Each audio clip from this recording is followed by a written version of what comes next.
Muy buenas noches, estimados participantes. Sean todos ustedes bienvenidos a este nuevo webinar que llega gracias a ESAM Latam, quien les habla el ingeniero Leonel Sánchez. Nos encontramos en una transmisión en vivo a través de nuestras plataformas de Google Meet y Facebook. Queremos recordarles que para la emisión del certificado es necesario realizar su registro de manera correcta e ingresar al grupo de WhatsApp, que se encuentra en los comentarios de nuestra plataforma de Google Meet y Facebook en la transmisión. Recuerden que la asistencia se tomará en cuenta a través de los comentarios de Facebook. No olvide suscribirse a nuestras plataformas virtuales y activar las notificaciones para mantenerse informados de todos nuestros programas, ya sean diplomados o maestrías que sean de su interés. Esta noche presentaremos el webinar con la temática de responsabilidad penal empresarial y cómplice legal de las empresas. Es para nosotros un gran honor poder contar con la presencia del magíster Abel Suazo Gutiérrez. El magíster cuenta con una licenciatura en Ciencias Jurídicas y Políticas, titulado por excelencia académica en la Universidad Mayor de San Simón.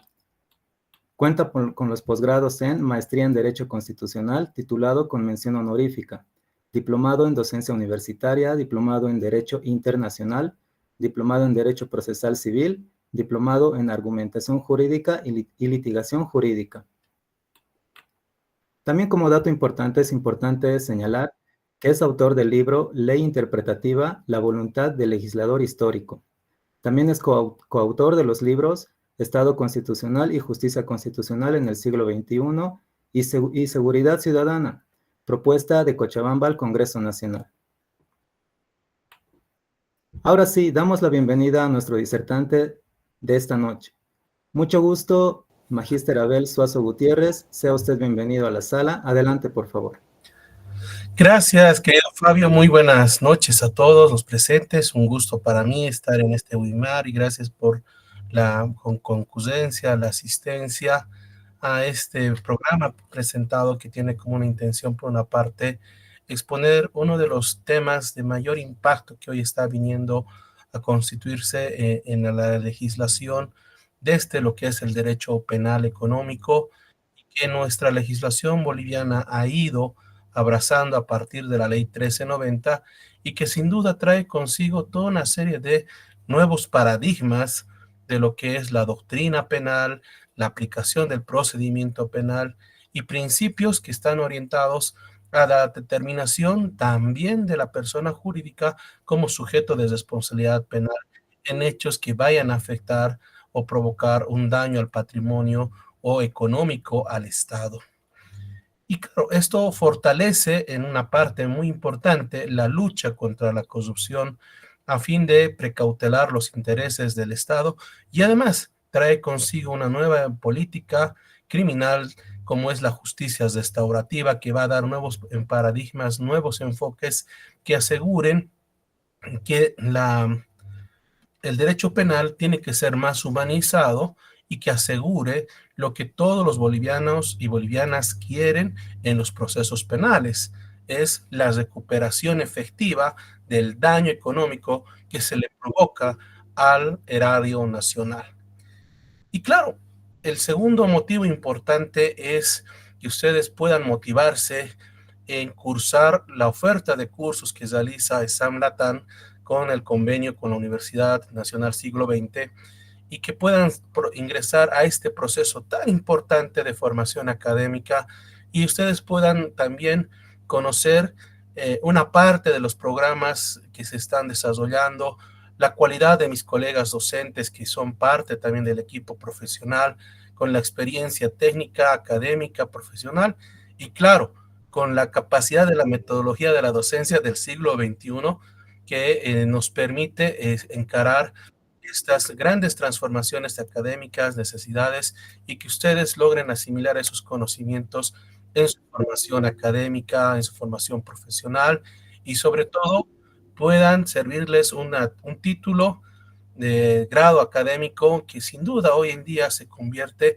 en un requisito fundamental, prioritado, para poder acceder a muchas instituciones de la función pública, pero también en el ámbito privado, demostrar que tienen formación y cualidades para poder atender los casos. Pero más importante aún, el tema del compliance legal de las empresas hoy nos obliga a que no solamente el campo de acción se concentra en las empresas o en las instituciones públicas, sino que abre un panorama muy importante en todas las empresas privadas, o al menos en las empresas que participan en procesos de contratación o tienen alguna relación contractual con algún bien o servicio del Estado boliviano. Y claro, estar actualizados en el sistema normativo permite sin duda ponernos a la vanguardia de la vitrina académica, de la vitrina profesional y poder ofertar nuestros servicios. Bien, entonces a continuación, esta noche vamos a hablar sobre este tema de la responsabilidad penal empresarial y el compliance legal de las empresas. Y bueno, vamos a desarrollar, hacer este primero una manera de clase magistral. Posteriormente va a haber un rol de preguntas en las cuales voy a poder con gusto atenderlas todas las que sean necesarias y con eso cerramos este pequeño ciclo, ¿de acuerdo? Bien, entonces ya se está compartiendo, si mal no me equivoco, la pantalla. Minutito, hago estos pequeños cambios y listo. Bien.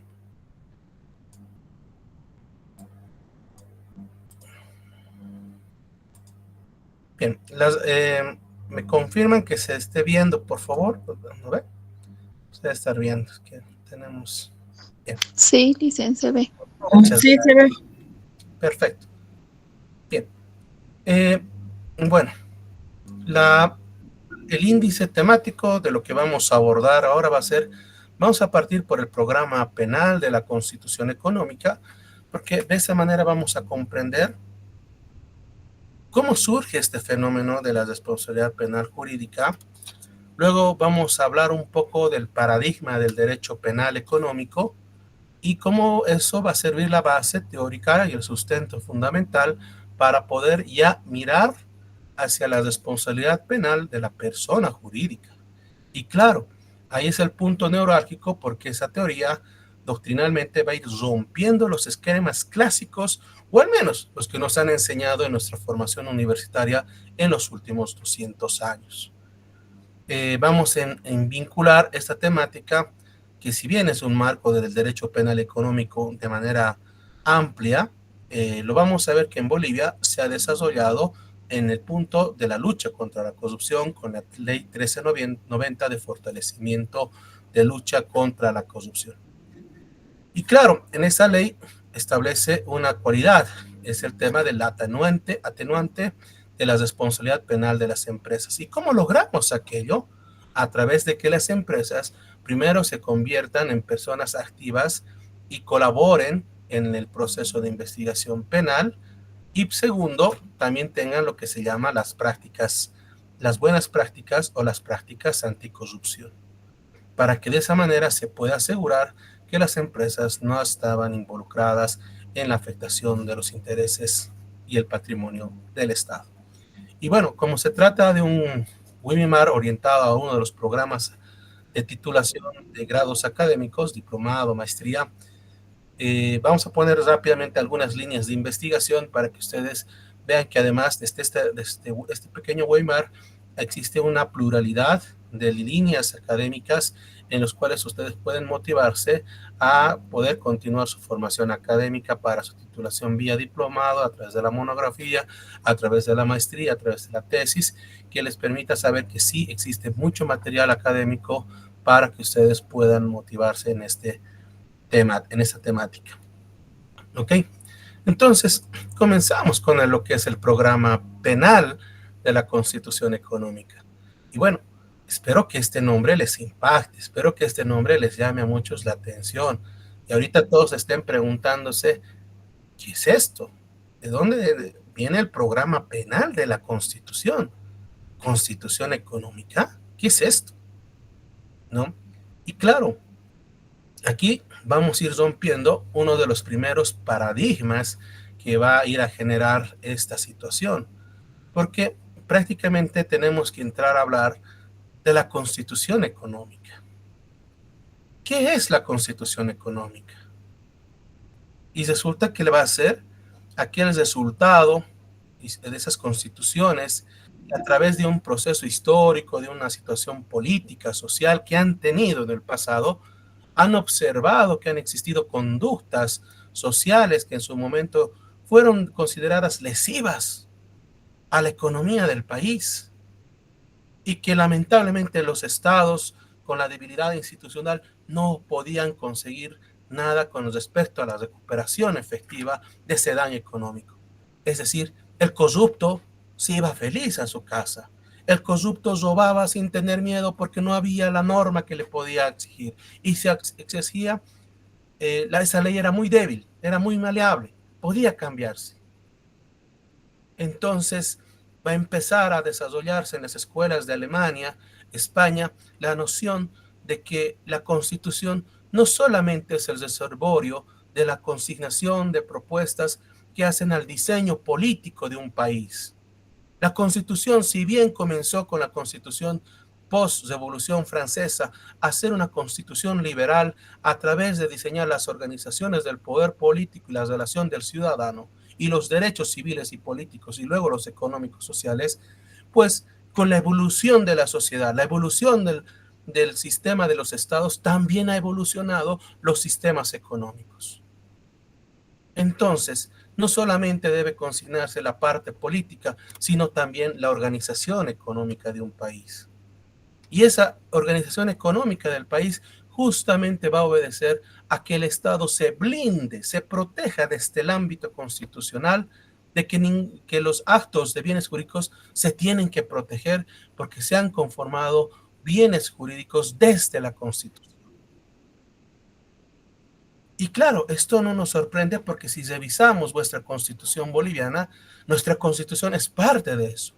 No solamente por haber diseñado una parte denominada organización económica que tiene más de 110 artículos, que va del 306 hasta el 409 de vuestra constitución, pero además en los otros capítulos, en los otros libros, también se habla de algunas funciones que las autoridades deben cuidar, proteger y salvaguardar los derechos de la economía del país. Es decir, bienes jurídicos que ya no están solamente en el monopolio del derecho penal, sino también ahora están en el resguardo de la Constitución. Ejemplo, el 158.1.21, que en la anterior Constitución del 67 establecía que solamente se autorizaba la salida de tropas militares y determinaban el tiempo de su ausencia. Las reformas de la Constitución del 2009, a partir de los acontecimientos que ha sido el caso misiles chinos, que ustedes han debido escuchar, no solamente, bueno, en estos últimos meses, respecto al juicio de responsabilidades, al proceso penal y el desaparecimiento civil, sino al hecho concreto que se suscitó allá por el año 2005, es decir, hace 20 años atrás, donde prácticamente fuerzas militares norteamericanas aterrizaron en el aeropuerto del Alto, bajaron al Estado Mayor en Miraflores, sacaron unos 60 misiles de origen chino de donación, tierra y tierra-aire, y se los llevaron con el objetivo supuestamente de desarmarlos. Bueno, no lo vamos a hacer el análisis técnico militar de esa operación, sin embargo generó una dura reacción, una dura entuerto y claro, llevó a los estrados judiciales. Y claro, esa situación no podía ser tan sencilla y tan fácil, ¿no? Y claro, demandó que en el proceso constituyente se incorpore esta redacción actual que dice que ahora no solamente se autoriza la salida de tropas militares, sino también la salida de armamento y material bélico del país. Pero no solamente con un tiempo de ausencia, sino determinando el motivo del por qué sale. Es decir, esta nueva redacción es el producto de ese acontecimiento que se le ha generado al país con un daño económico aproximadamente de 21 millones de bolivianos. El otro artículo, el 359, que es la redacción ante los momentos en el cual el país y ahora mismo se denomina los famosos casos petrocontratos, donde muchos contratos se hicieron bajo cláusulas de confidencialidad y joint venture entre el 98 y el 2001, y claro, generó mucha indignación porque nunca se puso a conocimiento del Congreso Nacional de aquel entonces. Y claro, la Constitución tenía que reflejar que esa situación que lesionaba los intereses del Estado, que afectaba el patrimonio de la economía nacional, nunca más se vuelva a cometer de esa manera. Y va a empezar a redactarse que ningún contrato, acuerdo, podrá vulnerar total o parcialmente lo establecido en este artículo. En el caso de vulneración, los contratos serán nulos de pleno derecho y quienes los hayan acordado, firmado, aprobado o ejecutado cometerán el delito de traición a la patria. Y el delito de traición de la patria, como dice el artículo 126 de la Constitución, está previsto con la pena sanción máxima por justamente atentar contra los recursos naturales, defraudación económica y esta situación que es suscripción de contratos que afecten a la economía nacional. Y este es el resultado de ese proceso histórico, político, social que el país tuvo para salvaguardar su economía. Pero también establece que la nueva situación de delitos que deben acogerse en el marco de proteger la economía del Estado, como lo dice el 325. Y todo esto vamos a denominar como la constitución de la constitución económica, que al mismo tiempo se convierten en un programa penal. Tiene que ser desarrollado por los legisladores en una legislación negativa. Es decir, van a ser los bienes jurídicos que el Estado tiene que protegerse y el derecho penal tendrá que ser legislación a través de establecer la sanción, la punibilidad, la tipicidad, la antijuridicidad de esos hechos quienes los contravengan. Entonces el programa penal no va a ser otra cosa más que aquella definición de delitos que afectan en los bienes jurídicos del ordenamiento económico de un país o las relaciones económicas y que están establecidas desde el diseño de la Constitución Política del Estado. Ya no están en el Código Penal. Y esto garantiza que los amigos, el derecho penal del amigo no vaya a cambiar o ayudar en el desarrollo del proceso. Y se haga justicia contra aquellos que afectan la economía del país. Y esto además va a tener otra noción muy importante. Va a surgir que aparece ante la lesión a los intereses y al patrimonio que se le causa al Estado. ¿Ok? Y bueno, esto no queda solamente ahí. Empieza también a desarrollarse un nuevo paradigma del derecho penal económico. Un nuevo paradigma que nos dice que el derecho económico ya no puede ser reducido a simples delitos como cheques en descubierto, falsedad de billetes, pequeñas cosas. Esto más bien permite, como dice el profesor Otto, que tiene que ser sobre delitos económicos, aquellos comportamientos que afectan la confianza del orden económico, afectan a sus instituciones y ponen en peligro la actividad de la economía de un Estado. Y esto es fuerte, porque si revisamos una de las crisis que tiene el sistema capitalista es la crisis del sistema financiero. Países que han afrontado crisis de su sistema bancario, sin duda, ha llevado a un colapso en la inseguridad jurídica de los socios o los que se prestan, o los prestamistas con ese tema. Y muchas veces los estados tienen que salvaguardar y salir al salvataje de esos bancos. Y esa situación no se puede permitir en nuestro diseño. Los españoles, que tienen muy bien avanzado esta noción, van a decir que es el conjunto de normas jurídicas penales que desde el orden económico constitucional van a permitir comprender la protección de los mecanismos estatales de intervención en la economía y la tutela de sus instituciones para intervenir, proteger, sancionar a aquellos que afecten la producción, la distribución y el consumo de los bienes y servicios. Y bueno, va a traer nuevos postulados. La reparación del daño económico causado al Estado por aquellos actores o personas particulares o privadas que afecten a la economía. y va a romper una política criminal muy importante. Prefiero verlo al delincuente corrupto, al Estado, en la cárcel, 5, 4 años, o tal vez nunca se termine ese proceso.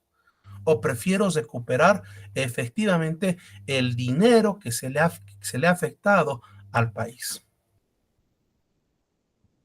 Yo prefiero lo primero, perdón, lo segundo.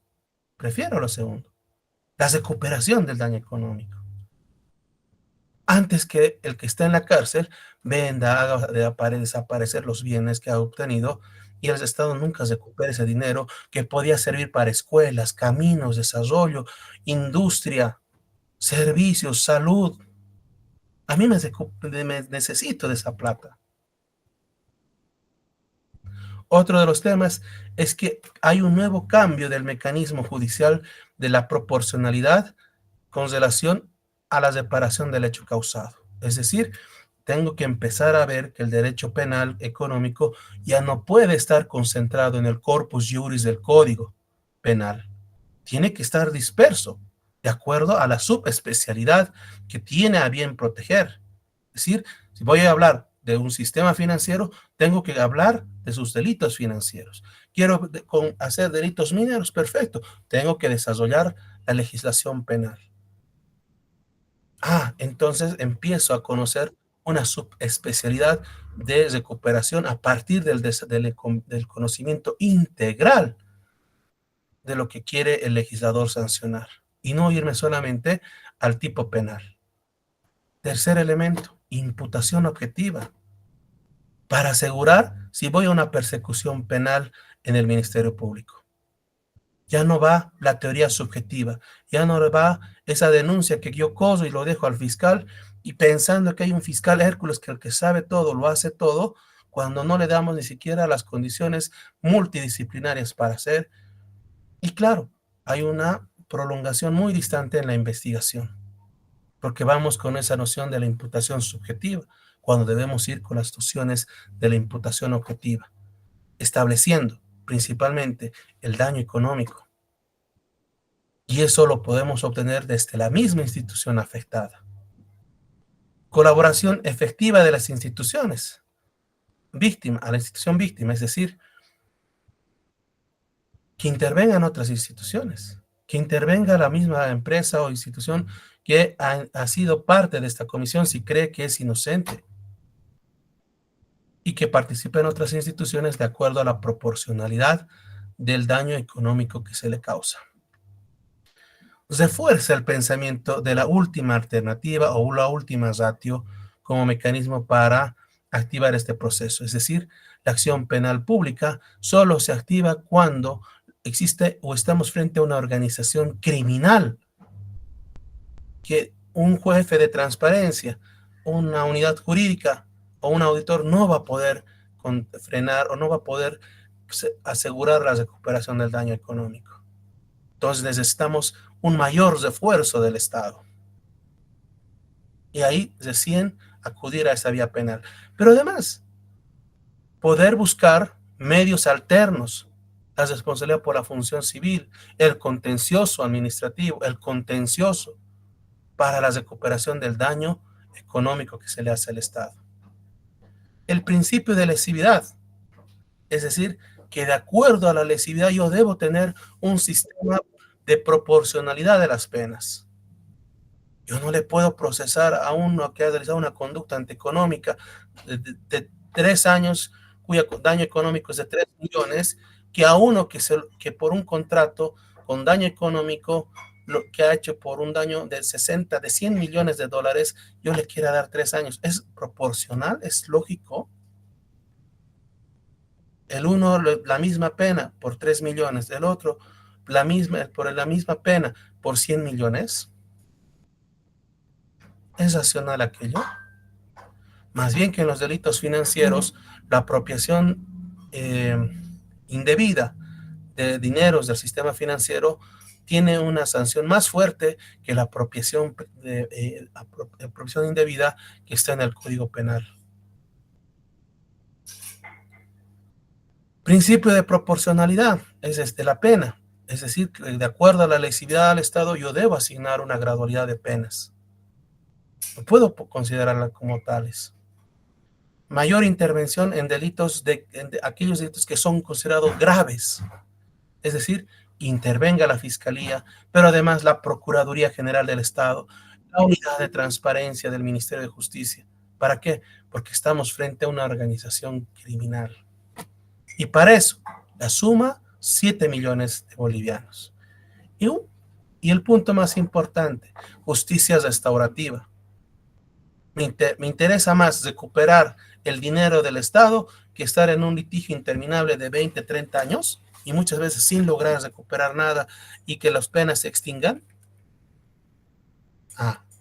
Entonces vamos hacia una humanización de la justicia.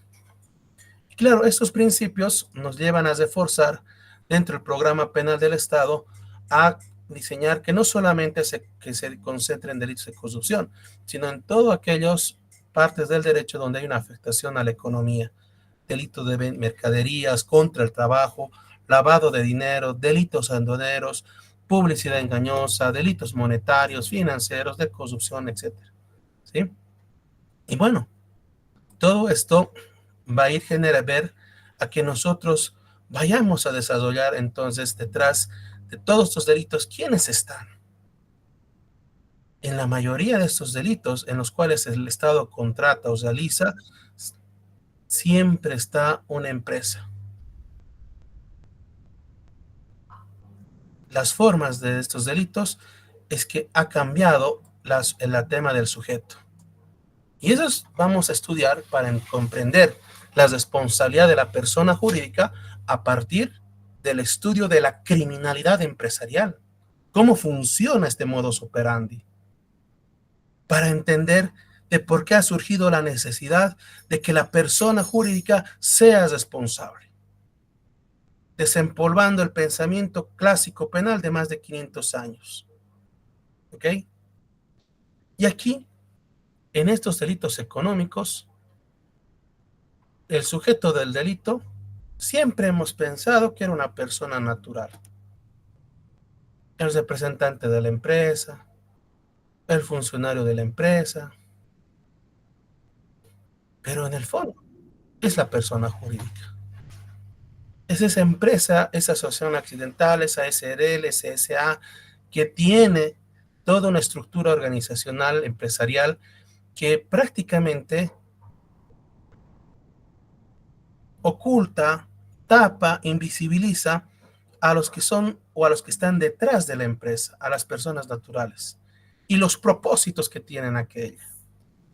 Y en estos delitos, la persona jurídica sin duda va a ir a tener un concepto de hacer un estudio de la administración pública del Estado. Es decir, ninguna persona jurídica que quiera contractuar del Estado se entera, mañana hay convocatoria pública y el jueves voy a presentar, el martes voy a presentar documentos, voy a conseguir tan rápido, en 5 días, 3 días los documentos.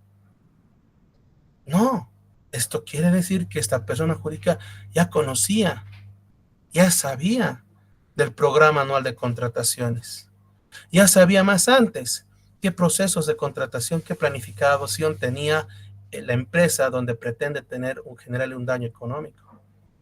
Y claro, esta empresa va a empezar a estudiar la división del trabajo organizacional. Va a tomar contacto con los representantes, con las MAES, con los funcionarios. Y claro, seguramente en eso se encontrará con personas incorruptibles. Pero la empresa no se va a quedar ahí. Va a empezar a buscar a los cuellos blancos, a los gerentes. Va a empezar a buscar a la esposa, a sus hijos. Va a empezar a buscar a los hermanos. Va a empezar a buscar a los empleados. Va a empezar a buscar al chofer, al portero, si el gerente es incorruptible. ¿Por qué? Porque a la empresa, así como el delincuente que quiere entrarse a robar una casa, estudia, ¿no ve? A qué hora salen, quiénes están, dónde están las cosas. A veces había casos en el cual el delincuente enamora con la empleada para saber todo. O sea, ustedes saben muy bien. Entonces, la persona jurídica no hace eso, los realiza, conoce pero además le interesa conocer cómo se va a llevar a cabo ese proceso de contratación, cuáles son las reglas, quién va a ser la unidad solicitante, quiénes van a ser los que van a elaborar el DBC o los TDRs, va a saber por dónde van a pasar, quién es el RPA, el RPC, quiénes son los supervisores, cuál va a ser la consultora. O sea, prácticamente estudian todo para poder adjudicarse. Entonces, bajo esta lógica, los cuellos blancos no existen. Sutherland decía, los delincuentes de cuellos blancos son aquellos que no se los puede descubrir y no se los puede procesar. Hoy, con la teoría de la criminalidad empresarial, los cuellos blancos son los ideólogos de la organización pública y privada, son las MAES de la organización tanto pública como privada, porque ellos tenían la obligación, tenían el deber de controlar y supervisar y verificar que su institución o la empresa no se presten al tema de corrupción. Y claro, ellos no lo van a hacer, materialmente no lo van a hacer, pero van a dar las órdenes o van a llegar a acuerdos en el cual ya, tráeme tu personal de confianza y ellos los voy a poner en cargos estratégicos. Listo.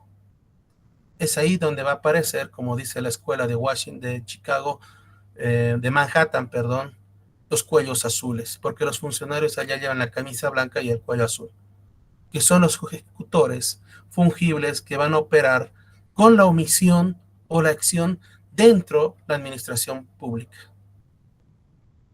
Ellos prácticamente van a hacer que la empresa o la persona jurídica se adjudique del proceso de contratación. Y si hay otra que tiene mejor oferta, buscarle todo para que se caiga el proceso y no adjudicarlo. Es decir, no van a actuar con la lealtad y la transparencia y la igualdad en los procesos de contratación. ¿Ok? O van a crear empresas con diferentes subsidiarias a aquellos. ¿Ok? Pero además puede darse que el tema que no solamente es el cuellos azules, sino hay cuellos cafés, que son los impulsores del poder sindical o de los movimientos sociales que impulsan para presionar a la MAE, a los trabajadores, a los cuellos azules, que se adjudique esa obra. La empresa va a tomar contacto con ellos, les va a pagar sus viajes, les va a pagar sus protestas, les va a pagar sus documentos y les va a dar los móviles sociales de decir, es que el pueblo lo quiere, el pueblo necesita esta hidroeléctrica, el pueblo quiere este camino, el pueblo quiere esta escuela, que son nuestros recursos. Y claro, van a presionar al cuello azul, al cuello blanco, para que vean que se arme, que todo es algo natural. Pero están pagando. Y lo peor, que muchas personas jurídicas son asociaciones accidentales que no tienen una trascendencia histórica, económica, y se aparecen y se fusionan con inmediatez, rapidez. ¿Ok? Y claro, se adjudican y como tienen que pagar la coima, su presupuesto es más bajo y empiezan a generar, algunos casos terminan bien, algunos casos suben los materiales, no concluyen, los precios no alcanzan, han hecho mal, sus costos no van a poder cumplir, etcétera, etcétera. Y claro, van a empezarse a generar la afectación a los bienes jurídicos económicos del Estado. Y eso nos va a llevar al daño económico estatal. Y la víctima va a ser el Estado. Si es esta criminalidad, yo tengo que encontrar la confección de nuevos tipos penales. ¿Para qué? Para empezar a generar como dice la política internacional, que la responsabilidad de las personas jurídicas es muy peligroso y los estados están obligados a aplicar medidas de seguridad. Y si revisamos los últimos delitos más groseros, están las empresas, Obedrecht, OAS y otras empresas farmacéuticas, consorcios a nivel mundial que han llevado al colapso de la economía de muchos países, de muchos gobiernos. Por eso la política internacional también busca que se responsabilice a la persona, no solamente a las personas naturales, porque esa persona jurídica puede estar deteniéndole a sus ejecutivos, pero la persona jurídica sigue funcionando en otros países. Lavallato, ejemplo. Entonces, aquí surge la necesidad de que estos tipos penales, además, estén orientadas a recuperar el daño económico al Estado. ¿Ok? Entonces, si esto es el estudio de la criminalidad, corresponde hablar de la responsabilidad penal de las empresas. Es decir, las empresas son imputables de delitos directamente a través de que son empresas, sociedades, fundaciones, ONGs que tienen una entidad colectiva y que han participado o facilitado la comisión del delito a través de sus órganos, de sus direcciones, de sus empleados o del personal que ellos tienen. Por eso es que la doctrina penal moderna establece que estas estructuras de organización responden a una cultura interna y de decisiones corporativas para cometer delitos. Y también define el profesor Nieto que estas empresas son una máscara de la voluntad de ese individuo que está ahí atrás, queriendo cometer a través de una estructura, poner en riesgo el daño de una economía estatal. Es la máscara. Sobre la empresa se ocultan una serie, perdón que lo diga, de delincuentes que quieren robar al Estado.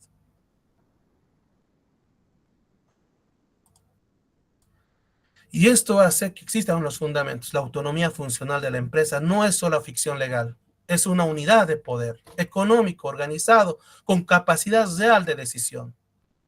Tiene cultura corporativa y puede ser defectuosa. Sus fines no son lícitos. Se mueve para provocar sobornos, evasiones, lavado de dinero. Hay delegaciones de decisión delictivas desde que van desde los altos mandos, los empleados o terceras para que se puedan beneficiar. El control interno ha fallado. No hay sistemas de vigilancia en las empresas. La omisión del deber de supervisar, prevenir y denunciar estos delitos si creen que son inocentes. No existe. De ahí que la necesidad de la imputación penal tiene nombre, tiene responsabilidad, no es ningún cuello blanco, ningún cuello azul, tiene nombre y beneficiarios. Y se hace a través de esa máscara de la empresa, a través de sus ejecutivos, a través de sus empleados o a través de ese vínculo funcional contractual que tienen. Y esto genera esa conexión funcional para la comisión de ese hecho delictivo y el funcionamiento anormal desde la empresa. Esto ya ha sido legislado en otros países. España, delitos cometidos a nombre o en beneficio de la empresa. En Colombia, si bien no se tiene la responsabilidad administrativa civil, pero sí se tiene la responsabilidad de la persona jurídica. En Perú se les ha incorporado a las empresas en los delitos de corrupción, lavado y cohecho. Ecuador tiene sanciones penales administrativas contra las empresas. Y la importancia del derecho penal moderno con esta relación es romper ese principio clásico de sociedades delinquir no potest, es decir, que las sociedades no pueden delinquir, porque ese fue que en la época del mercantilismo decían, ¿cómo pues a una persona jurídica le voy a meter a la cárcel? ¿Lo voy a enmanillar? Y con eso generar esa irresponsabilidad y el movimiento libertario de después de la Revolución Francesa rompió esa teoría. Y dijo, sociedad es delinquere no potest. Hoy tenemos que romper ese principio clásico y hacer que la lucha contra la corrupción abarque a la criminalidad empresarial estructurada y de corrupción sistemática. No podemos generar la impunidad de esos delitos que se amparan al son de estructuras corporativas. Esas empresas, si quieren no ser parte de los hechos de corrupción, perfecto, establezcan modelos de prevención penal, el compliance. Y así podemos generar mejores condiciones para evitar estos terribles daños a la economía que se le hace a los países, lamentablemente países pobres. Es así que creo que ha sido lo más novedoso en los últimos años la 1390, con la incorporación de la Ley de Fortalecimiento de Lucha contra la Corrupción, que en su artículo 5 promueve y ha tipificado la atribución de la responsabilidad penal de la persona jurídica. Es decir, las personas jurídicas privadas son también responsables penalmente, porque han actuado al margen de su finalidad, han actuado para la comisión de delitos y tienen que tener responsabilidad, no solamente como a través de su ficción jurídica, sino de los quienes conducen esa empresa, sus órganos, sus trabajadores, los que han facilitado la dirección o organización para la comisión del delito.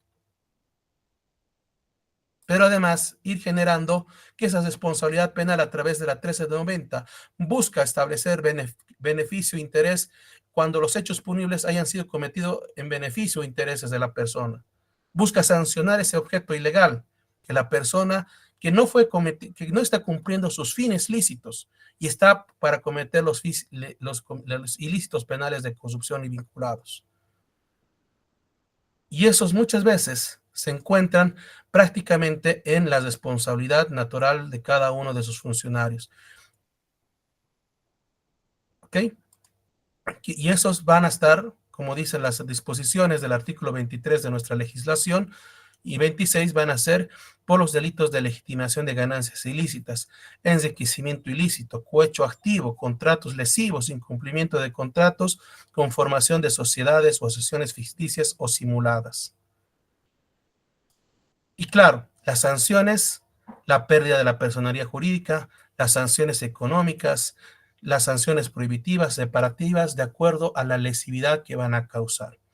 En el primer punto, ustedes dirán que siempre es la pérdida de una personería jurídica. En Colombia se considera muy fuerte.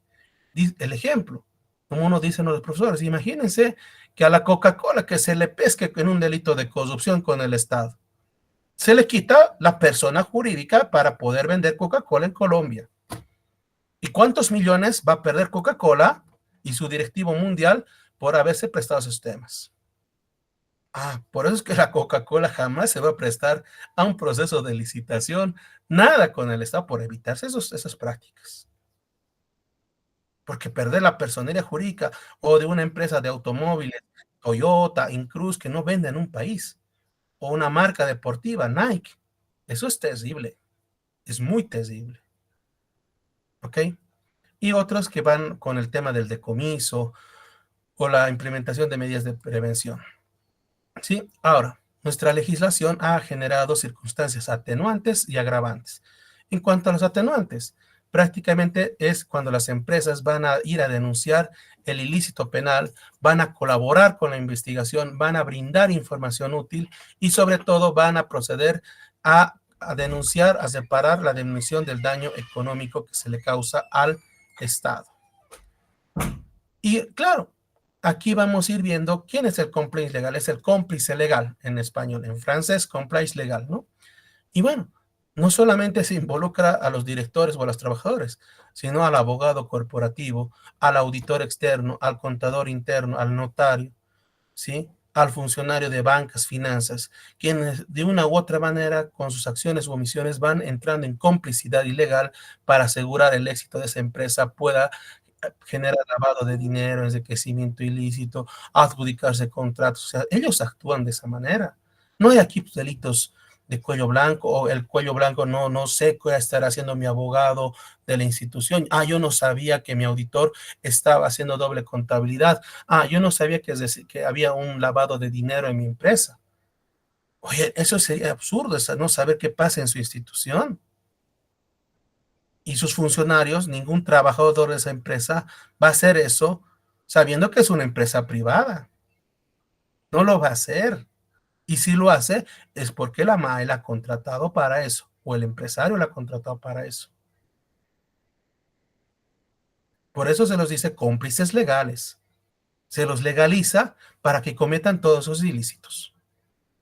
Entonces, esto hace de que empecemos a generar buenas prácticas con sentido a que debemos también buscar la prevención con la implementación de programas del compliance legal, es decir, código de ética para las empresas privadas, canales de denuncia de las empresas privadas, auditoría interna a las empresas privadas, revisión de la capacitación personal y control de operaciones sensibles, las prácticas anticorrupción. Hacer que los funcionarios de las empresas privadas sean capacitadas en prácticas de anticorrupción, que entiendan ellos que ellos no pueden hacer actos de corrupción por ninguna manera, aun cuando les pida su gerente o el propietario de la empresa. Y sepan las consecuencias que va a haber durante una investigación. Ayuden y sepan a qué tienen que brindar la información, no obstruir a la justicia, a separar responsables de los cargos, activar protocolos internos de crisis legal que está generándose en la empresa. Después del hecho, ayudar a la reparación del daño económico, fortalecer el sistema de control interno y hacer una colaboración efectiva en el proceso penal. Si cumple estas buenas prácticas, las empresas pueden reducir su situación atenuante de que en verdad el hecho de corrupción fue actuado por intuito persona y la empresa no ha cometido esa situación y liberarse, exonerarse de su responsabilidad. ¿Y cómo lo va a demostrar? Si acredita objetivamente, documentadamente todas estas acciones. Y lo que les decía a un principio, si esto es así, bueno, las empresas van a poder quedar libres de estos problemas penales. ¿Ok? Bien, entonces, compañeros, colegas, este es el apasionante mundo del compliance legal de las empresas y finalmente termina, que les decía, esto genera líneas académicas de acción, empezar a razonar sobre la constitucionalización del jus puniendi económico, el diseño de las políticas penales efectivas contra la criminalidad empresarial, la prevención, la persecución penal y la nueva mirada de la reparación del daño económico y la evaluación crítica del sistema boliviano frente a los nuevos modelos regionales que se vienen implementando en Perú, en Colombia, en Ecuador. Ojo, hace más de 10 años atrás, Bolivia, después de muchos años, se ascribe a esas líneas de pensamiento. Y claro, con una ley que muy poco se sabe, nos genera muchas dudas, pero en esos perfectos se está avanzando. Y puede ser más efectiva y tal vez tener mejor normativismo sobre este pensamiento, pero eso se va a construir en la medida que varios colegas estemos anclados a esta nueva formación de la realidad económica, comprendamos esta nueva situación a fin de combatir esas prácticas que pretenden dañar a la economía de nuestro Estado. Los periódicos del día a día nos dicen que esto robó, que este se benefició, que la familia de aquel, que los papás de allá, que la empresa así. O sea, todos los días tenemos que estar conociendo una bendita mala noticia. Y no hay una noticia que nos diga, oye, este tipo va a entrar a la cárcel, va a devolver el daño. La única buena noticia que he escuchado en estos 10 años ha sido la reparación de la plataforma del Puente Independencia que se ha caído en Cochabamba. Se ha repuesto, porque la empresa dijo, no quiero meterme más en estos problemas, yo no nada que ver, ha habido una falla técnica, no ha habido daño, aquí no ha habido corrupción, y para demostrar voy a reparar la plataforma, garantizo, me someto a la justicia restaurativa y tenemos un puente funcionando, tenemos la reparación del daño económico y se ha extinguido la acción penal. Lo que nos interesa a todos, la recuperación del daño económico. ¿Ok? Entonces, estas son las nuevas miradas.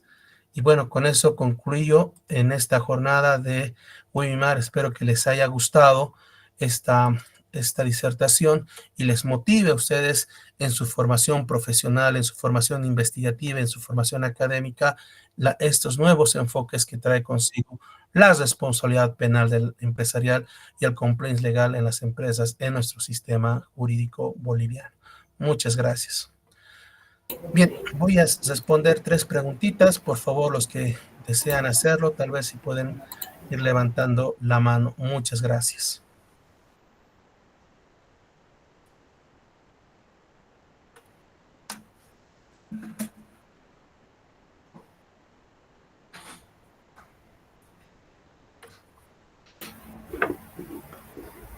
Bien, muy buenas noches. Tiene la mano levantada el participante Marcos Morales. Si podría hacer su pregunta. Gracias. Profesor Abel Suazo, su exalumno lo saluda, Marco Morales, un placer. ¿Cómo está, hermano? Buenas. Bien, dentro de esta área, pues como usted lo ha referido, uno de los casos más sonados ha sido de ese puente de Independencia, ¿verdad? En el cual se ha sometido a la justicia restaurativa y han logrado la extinción de la pena, etcétera, ¿no? Pero mi observación es esta, ¿no? Si bien es una buena salida a esos problemas que se dan, ¿no? Entre empresas, entre construcciones como esta, por ejemplo, ¿no? De un puente que pudo generar no solamente daño económico, sino daño en las vidas, ¿no? Es decir, muerte de personas, daños económicos, qué sé yo. Y no hay que olvidar los daños que han generado a las personas, a los propietarios de los inmuebles que están cerca de la construcción, ¿no? Entonces, si bien se ha dado esta justicia restaurativa, este sometimiento a esta nueva ley, pues lo han hecho después de 15 años, doctor. Si bien hay una justicia restaurativa, pero ¿quién restaura esos otros daños que yo le estoy refiriendo de terceros, ¿no?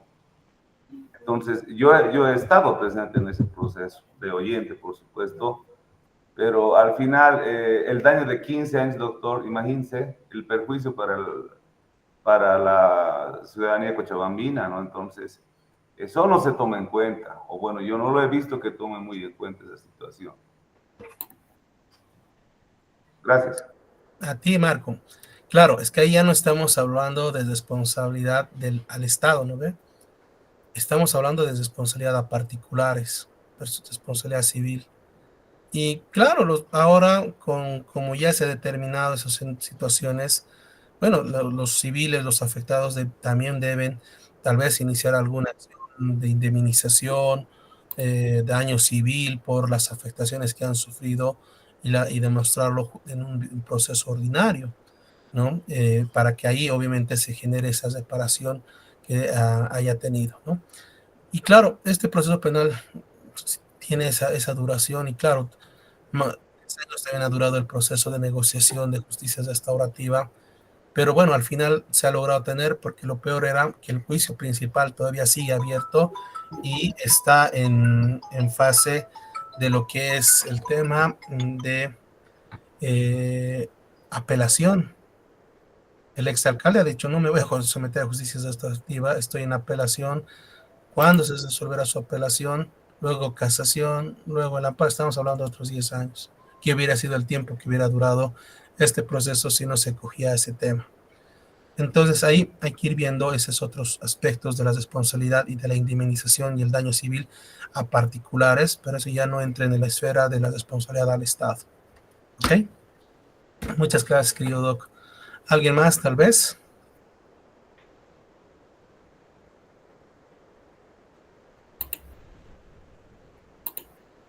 Bien. Entonces quedamos acá, cerramos. Muchas gracias por su atención. Espero que les haya gustado, les haya servido y cualquier cosa, no duden, tal vez en coordinación les va a facilitar mi número siempre para poder tener algunos análisis, visiones, ¿no? Y bueno, motivarse a que ustedes puedan ser parte de los programas académicos. Conmigo, muchas gracias, que les vaya bien. Es un placer saludarles a todos de corazón, que tengan unas lindas jornadas de día con la familia y los profesores. Gracias a todos. Gracias, doctor. Muchas gracias. Muchas gracias, doctor. Muchísimas gracias al Magíster por tan valiosa e importante ponencia. También permítanme recordarles a todos los presentes que aún continuamos con las inscripciones de nuestro diplomado en Derecho Penal y Procesal Penal. Para las personas que aún no han formalizado su inscripción, pueden realizarlo mediante los asesores correspondientes que les han podido contactar o direccionar hasta este webinar. Caso contrario, en el grupo de WhatsApp que están agregados, pueden contactarse con cualquier administrador del grupo para poder formalizar su inscripción. Culminado entonces este webinar, vamos a facilitar una vez más un enlace para que puedan escribir su nombre completo y el día de mañana se les va a facilitar el enlace para que puedan descargar su respectivo formulario. Una vez más, muchas gracias a todos los participantes. Que tengan un separador descanso. Gracias. Buenas noches, gracias. Buenas noches. ¿Podrían compartir las diapositivas, por favor, mi estimado? Buenas noches.